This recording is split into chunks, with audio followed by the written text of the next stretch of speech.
Verir yok. Так, үй жұмысы бүгін қайсы бетте? 6-шы есептің әсі 47-ші бет. Ал қалай шығардың соны көрсет бізге. Мына жақта бізде шартында болғаны 9 беттен 4 ертегі, 6 беттен 3 ертегі. Оқылды 50 бет. Сонда битіп жатыр. Оқылды 50 бет, қалды белгісіз бет.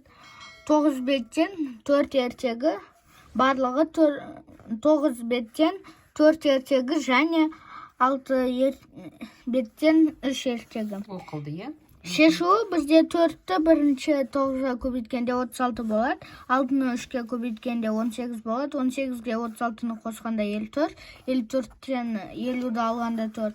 Сонда оқылмаған бізде 4 бет қалды. 4 бет қалды, е?